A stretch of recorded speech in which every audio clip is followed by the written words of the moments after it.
नहमदुहु व नुसल्ली अला रसूलिहिल करीम अम्मा बाद फ़अऊज़ु बिल्लाहि मिनश शैतानिर रजीम बिस्मिल्लाहिर्रहमानिर्रहीम रब्बिश रह ली सदरी व यस्सिर ली अमरी वहलुल उक़दतम मिन लिसानी यफ़क़हू क़ौली। आज हम ग़ज़वा उहद का ज़िक्र करेंगे। अल्लाह ताला ने कुरान करीम में चौथे सुपारे के चौथे रुकू ग़ज़वा उहद का ज़िक्र फरमाया है, लेकिन उससे पहले ग़ज़वा बदर के बारे में भी जानना हमारे लिए ज़रूरी है। ग़ज़वा उहद चूँकि ग़ज़वा बदर का ही नतीजा थी, इसलिए ग़ज़वा बदर का पस मंज़र मैं आपके सामने बयान करती हूँ कि ग़ज़वा बदर सन 2 हिजरी में शाम से एक काफ़िला अबू सुफियान की क़यादत में आ रहा था। आप सल्लल्लाहु अलैहि वसल्लम को जब पता चला तो आप सल्लल्लाहु अलैहि वसल्लम ने कहा कि उन्हें हम यहीं पर कत्ल कर देते हैं, उन्हें मक्का पहुंचने ही नहीं देंगे। आप सल्लल्लाहु अलैहि वसल्लम ने अपना लश्कर लिया। उस लश्कर में 313 मुसलमान थे। दूसरी तरफ उस काफ़िले के मुखबर ने उन्हें ख़बर दी कि रसूलुल्लाह सल्लल्लाहु अलैहि वसल्लम अपना लश्कर लेकर तैयारी तुम्हारी तरफ बढ़ रहे हैं। उन्होंने मक्का ख़बर कर दी और सब सरदार अपना लश्कर लेकर आप सल्लल्लाहु अलैहि वसल्लम की तरफ बढ़े। उनके लश्कर की तादाद 1000 थी। अबू सुफियान बहुत चालाक था, उसने मक्का तक पहुँचने का दूसरा रास्ता इख्तियार किया। इधर आप सल्लल्लाहु अलैहि वसल्लम के साथ मक्का से आने वाले लश्कर का टकराव हो गया। अब मुसलमान पहाड़ी पर मौजूद थे और काफिर नीचे। उनकी ज़मीन पक्की थी और मुसलमान जिस पहाड़ी पर थे उसकी ज़मीन रेत की थी। आप सल्लल्लाहु अलैहि वसल्लम परेशान कि ये कैसे होगा। इसके अलावा अल्लाह ताला ने जंग का हुक्म दे दिया है। तो रसूलुल्लाह सल्लल्लाहु अलैहि वसल्लम ने कहा, या अल्लाह ये कैसे होगा, हमारे पास तो पानी भी मौजूद नहीं है और हमें कुएँ से भी पानी लेने नहीं देंगे वो। हम कितने दिन यहाँ पड़ाव कर सकते हैं भूखे प्यासे। आप सल्लल्लाहु अलैहि वसल्लम की इस परेशानी को देखते हुए और आप सल्लल्लाहु अलैहि वसल्लम की दुआ को कबूल करते हुए अल्लाह ताला ने अगले दिन बारिश कर दी। मुसलमानों को पानी मिल गया, उन्होंने अपने मशकीज़े भर लिए। इसके अलावा उनकी रेतली ज़मीन बारिश की वजह से जम गई। उधर ज़मीन पर फिसलन हो गई क्योंकि वो काफिरों का लश्कर नीचे था और उनकी ज़मीन पर फिसलन हो गई। जंग शुरू हुई। सहाबा इकराम कहते हैं कि जब हम किसी को मारने के लिए तलवार उनकी गर्दन के पास लेकर जाते तो वो हमारी तलवार लगने से पहले ही उनकी गर्दन उतर जाया करती थी और हमें एक रोशनी की झलक दिखाई देती। हमें ये महसूस होता कि हमारे साथ कोई है, यानी अल्लाह की मदद है। ये मंज़र देखते ही हमें मज़ीद हिम्मत मिलती। हमें दूसरे को कत्ल करने के लिए फ़ौरन आगे बढ़ते। तो अल्लाह ताला ने उनकी फ़रिश्तों के ज़रिए मदद की। इस तरह उनके 70 सरदार कत्ल हुए, 70 कैद हुए, उन्हें बुरी तरह शिकस्त हुई, जबकि मुसलमानों के सिर्फ 14 सहाबा कराम शहीद हुए। मुसलमानों की तादाद भी 313 थी और काफिरों का लश्कर 1000 का था। लेकिन अल्लाह ताला ने आप सल्लल्लाहु अलैहि वसल्लम की दुआ पर और मुसलमानों के साबित कदम रहने पर उन्हें इतनी ज़बरदस्त फ़तह नसीब की। जिन्हें कैद किया था उनके अब फ़ैसले की बारी थी। हज़रत उमर रज़ी अल्लाह ताला अन्हा कहते हैं कि इनको कत्ल कर दिया जाए और हज़रत अबू बकर सिद्दीक़ रज़ी अल्लाह ताला अन्हा कहते हैं कि इनको फ़िदिया देकर छोड़ देते हैं। चूँकि आप सल्लल्लाहु अलैहि वसल्लम तो रहम दिल थे, उन्होंने सब कैदियों को फ़िदिया देकर छोड़ दिया। तो अल्लाह ताला ने आप सल्लल्लाहु अलैहि वसल्लम ने कहा कि ये आपने क्या किया, आप नहीं जानते कि यह आपके लिए कितनी बड़ी मुसीबत बन सकते हैं। ये थी ग़ज़वा बदर, जिसमें मुसलमानों को साबित कदम रहने और अल्लाह पर भरोसा करने का इनाम मिला और उन्हें फ़तह नसीब हुई। अब ग़ज़वा उहद का ज़िक्र करते हैं। अल्लाह ताला ने कुरान करीम में चौथे सुपारे के चौथे रुकू यानी आयत नंबर 121 से 129 तक ग़ज़वा उहद का ज़िक्र फरमाया है और हम अपनी तिलावत शुरू करते हैं। वाइज़ गदौता मिन अहलिका तुबव्विउल मुमिनीना मक़आइदा लिलक़िताल। और जब आप सुबह सवेरे निकले अपने घर से मोमिनों को जंग के मोर्चों पर बिठाने लगे। वल्लाहु समीउन अलीम, तो अल्लाह सुनने वाला और जानने वाला है।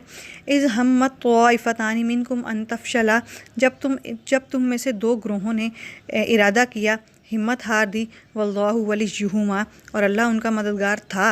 वअलल्लाहि फ़लयतवक्कलिल मुमिनून, और अल्लाह पर चाहिए था मोमिन को भरोसा करें। इसकी तफसीर कुछ यूँ है कि जंग बदर का ही नतीजा हुई। जब मुसलमानों को फ़तह हुई और उन्होंने कैदियों को रिहा कर दिया, उन्होंने मज़ीद तैयारी की और अगले ही साल सन 3 हिजरी में दोबारा जंग का ऐलान किया।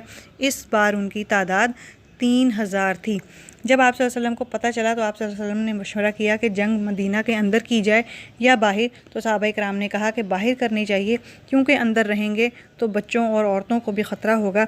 इसलिए मदीने से कुछ दूर ही जा रहे थे कि उनमें से एक आदमी अब्दुल्ला बिन उबई कहने लगा कि तुमने मेरी बात नहीं मानी है कि जंग मदीने में ही करेंगे, इसलिए मैं अपने आदमी लेकर जा रहा हूँ। वो अपने 300 आदमी लेकर चला गया। इसके अलावा मुसलमानों में जो 700 बाकी बचे थे उनमें 2 ऊँट और 2 आदमी गुम हो गए। अब रह गए 658। अब जबल अहद पहुँचे, आप सल्लल्लाहु अलैहि वसल्लम ने जायज़ा लिया, देखा कि पिछली तरफ एक घाटी है, दुश्मन वहाँ से आसानी से हमला कर सकता है। आप सल्लल्लाहु अलैहि वसल्लम ने 50 तीर अंदाज घाटी पर मुकर्रर कर दिए और उन्हें सख्ती से ताकीद की कि कुछ भी हो यहाँ से आप हिलोगे नहीं, चाहे हमें शिकस्त भी हो रही हो या फ़तह हो रही हो। जंग शुरू हुई, कुफ़ार के कदम शुरू में ही डगमगा गए। आखिरकार उन्हें मैदान छोड़कर जाना पड़ा। उन्होंने अपना सारा सामान और हथियार वहीं छोड़ दिया और वो भाग गए। मुसलमान मैदान में मौजूद माले गनीमत उठाने लगे। उन्हें देखकर घाटी पर मौजूद जो तीर अंदाज आप सल्लल्लाहु अलैहि वसल्लम ने मुकर्रर किए थे, अक्सर ने कहा कि हम अब तो जंग जीत चुके हैं, तो चलो चलें। उनमें से 40 तीर अंदाज वहाँ से हट गए, तो बाकी पीछे सिर्फ 10 तीर अंदाज बचे। अब जब कुफ़ार ने देखा कि घाटी पर सिर्फ थोड़े से लोग हैं, तो उन्होंने उन पर हमला कर दिया और उन्हें तमाम को शहीद कर दिया और आगे बढ़े। मैदान में मौजूद मुसलमानों पर हमला किया। उन्होंने देखा कि ये तो पीछे से तीर आ रहे हैं, तो वो घबरा गए। उनका मुकाबला करने में उनसे अपने साथ ही वो शहीद हो गए। इस तरह मुसलमानों को काफ़ी नुकसान हुआ, बहुत से शहीद हुए, बहुत से ज़ख्मी हुए। उनमें से एक शख्स हज़रत मुसअब बिन उमैर शहीद हुआ, जिसकी शक्ल आप सल्लल्लाहु अलैहि वसल्लम से बहुत मिलती थी। मुसलमानों ने उसे देखा और शोर मचा दिया कि रसूलुल्लाह सल्लल्लाहु अलैहि वसल्लम शहीद हो गए। कुफ़ार ने ये सुना तो वो भाग गए। एक शख्स ने आप सल्लल्लाहु अलैहि वसल्लम को देखा और उनका निशाना लिया, तो तीर आपके खोल से पार हो गया, पार होकर जबड़े पर लगा। इस तरह आप सल्लल्लाहु अलैहि वसल्लम के 2 दान शहीद हुए। मुसलमान मैदान छोड़कर जा रहे थे कि आप सल्लल्लाहु अलैहि वसल्लम ने देखा कि ये सब तो पहाड़ी की तरफ भाग रहे हैं। आवाज़ दी, उन्हें किसी सहाबा ने नहीं सुना, तो वापस पीछे आए। अब सारे दुश्मन जा चुके थे। तमाम सहाबा इकराम नहायत ज़ख्मी थे। आप सल्लल्लाहु अलैहि वसल्लम ने कहा कि चलो उनके साथ पीछे चलते हैं, कहीं वो दोबारा ना आ जाएं। सहाबा ने कहा कि हम किस तरह जा सकते हैं, हम शदीद ज़ख्मी हैं। तो अल्लाह ताला ने उन पर ऊँग तारी कर दी। उनके हाथों से तलवार छूट कर गिर गई। इतने निढाल थे। कुछ देर बाद उनको होश आया तो उन्हें ऐसा महसूस हुआ जैसे उनमें ताकत आ गई हो। फ़ौरन उठ खड़े हुए उनके पीछे जाने के लिए। माबद खजारी एक चरवाहा था, उसने इस्लाम तो कबूल कर लिया था लेकिन ज़ाहिर नहीं किया था। इससे सहाबियों ने पूछा कि तुम जा रहे हो, कोई हमारे तो पूछे तो उन्हें मत बताना कि हम भी उनकी तरफ जा रहे हैं। जब वो जा रहा था तब दुश्मन दोबारा वापस आ रहे थे मुसलमानों को ख़त्म करने के लिए। इससे पूछा कि तुम कहाँ जा रहे हो? उसने कहा कि जहाँ जंग हुई है वहाँ से अभी रसूलुल्लाह सल्लल्लाहु अलैहि वसल्लम आ रहे हैं और बहुत बड़े लश्कर के साथ आ रहे हैं। ये सुनकर वो दुश्मन दोबारा भाग गए। फिर उन्होंने भी एक आदमी भेजा कि तुम पर हमला करने आ रहे हैं बहुत बड़े लश्कर के साथ। मुसलमानों ने कहा आ जाओ, हम भी पीछे नहीं हटेंगे। तो ये सुनकर वो फिर भाग गए और वो दोबारा नहीं आए। यूँ अल्लाह ताला ने इस रुकू में इन आयत नंबर 121 और 122 में अल्लाह ताला ने फरमाया कि आप सल्लल्लाहु अलैहि वसल्लम ने उन मोमिनों को मोर्चों पर बिठाया, लेकिन उन्होंने हिम्मत हार दी, जबकि उन्हें पता है कि अल्लाह उनका मददगार था। उनको चाहिए था अल्लाह पर भरोसा करना, और एक मोमिन तो सिर्फ़ अल्लाह पर ही भरोसा करता है। उन्होंने माले गनीमत के लालच में आके अपनी जगह छोड़ दी और वहाँ से दुश्मनों ने मुसलमानों पर दोबारा हमला किया। मुसलमान ग़ज़वा उहद जीती हुई जंग हार गए। अगली आयत है वलक़द नसरकुमुल्लाहु बिबद्र व अंतुम, अलबत्ता अल्लाह तुम्हारी मदद कर चुका था बदर में जबकि तुम अज़िल्ला कमज़ोर थे। फ़त्तक़ुल्लाह लअल्लकुम तशकुरून, तो डरो अल्लाह से ताकि तुम शुक्रगुज़ार हो जाओ। अब इस आयत में अल्लाह ताला कहते हैं कि अगर तुम्हें ग़ज़वा उहद में तुम्हारी ही बेवकूफ़ी की वजह से शिकस्त हुई, लेकिन अल्लाह तुम्हारी बदर में किस तरह मदद की।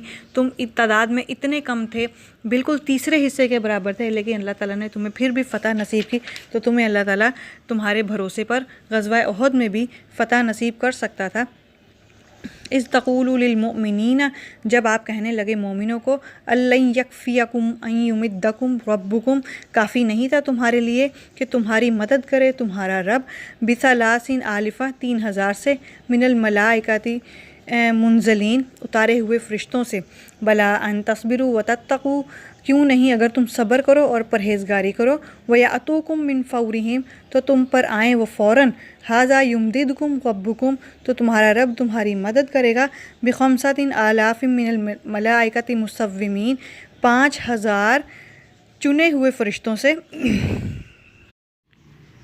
غزوہ احد کے ساتھ غزوہ بدر کا ذکر کرنے کا مقصد مسلمانوں کو صرف یہ بتانا ہے کہ اللہ پر توکل، صبر اور تقویٰ کا پھل صرف کامیابی ہوتی ہے۔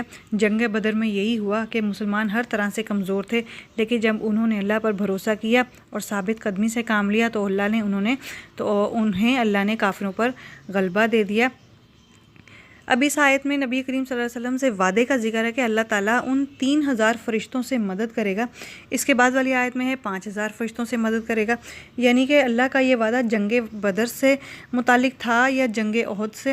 مفسرین کے دونوں اقوال ہیں، کیونکہ جنگ بدر میں تو اللہ تعالیٰ نے فرشتوں سے آپ مسلمانوں کی مدد کی۔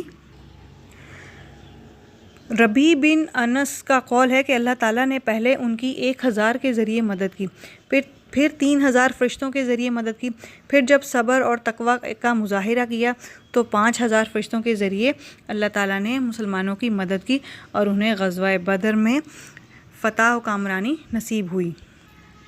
وما جعلہ اللہ الا بشرا، اور یہ نہیں ہے کہ اللہ صرف خوشخبری کے لیے ہی کرتا ہے، لکم تمہارے لیے، وَلِتَطْمَئِنَّ قُلُوبُكُم بِهِ، بلکہ اس سے تمہارے دلوں کو اطمینان بھی ہوتا ہے۔ وَمَا النَّصْرُ إِلَّا مِنْ عِنْدِ اللَّهِ، نہیں ہے اللہ کے سوا کوئی بھی مددگار، العزیز الحکیم، اور اللہ غالب حکمت والا ہے۔ لِيَقْطَعَ طَرَفًا مِّنَ الَّذِينَ، تاکہ کاٹ ڈالیں، من الذین کفروا، تاکہ کاٹ ڈالیں ایک گروہ کو جنہوں نے کفر کیا، او یکبتہم فینقلبوا خائبین، یا انہیں ذلیل کریں تو وہ لوٹ جائیں گے نامراد۔ یعنی کہ اللہ کہتا ہے کہ اگر کفار کو بھلے آپ ان کو مار بھی دو یا انہیں قید کر کے ذلیل بھی کرو، پھر بھی وہ نامراد ہی لوٹیں گے۔ لیس لک من الامر شیء، نہیں ہے آپ کے لیے اس کام میں کوئی بھی عمل دخل، او یتوب علیہم، خواہ وہ توبہ کریں ان پر، او یعذبہم، یا انہیں عذاب دیں، فإنہم ظالمون، کیونکہ وہ ظالم ہیں۔ وَلِلَّهِ مَا فِي السَّمَاوَاتِ وَمَا فِي الْأَرْضِ، اور اللہ ہی کے لیے ہے جو کچھ بھی ہے آسمانوں میں اور جو کچھ بھی زمین میں ہے۔ یغفر لمن یشاء، وہ بخش دے جس کو چاہے، وَيُعَذِّبُ مَن یشاء، اور عذاب دے جس کو چاہے، وَاللَّهُ غَفُورٌ رَحِيمٌ، اور اللہ بخشنے والا مہربان ہے۔ یہاں پہ چوتھے سپارے کا چوتھا رکوع آیت نمبر 129 تک مکمل ہوتا ہے۔ غزوہ احد اور غزوہ بدر آپ کے سامنے میں نے بیان کی۔ غزوہ بدر میں مسلمانوں کی صبر اور ثابت قدمی کی وجہ سے انہیں فتح نصیب ہوئی، غزوہ احد میں مسلمانوں کی جلد بازی کی وجہ سے انہیں شکست نصیب ہوئی، لیکن اس میں اللہ تعالیٰ نے آپ صلی اللہ علیہ وسلم کو کہا آپ بالکل فکر نہ کریں، آپ پر کوئی بھی عمل دخل نہیں ہوگا کہ کسی نے عمل کیے اچھے یا کسی نے کیے برے، آپ کا کام ہے صرف پہنچا دینا جو آپ نے بخوبی نبھایا، اور پھر اللہ جس کو بھی چاہے اس کے نیکیوں کے، اس کے اعمال کے سبب بخش دے، اور جس کو بھی چاہے رسوا کرے یا عذاب دے۔ بے شک اللہ مہربان ہے اور بے شک اللہ بخشنے والا ہے۔ وآخر دعوانا ان الحمد للہ رب العالمین۔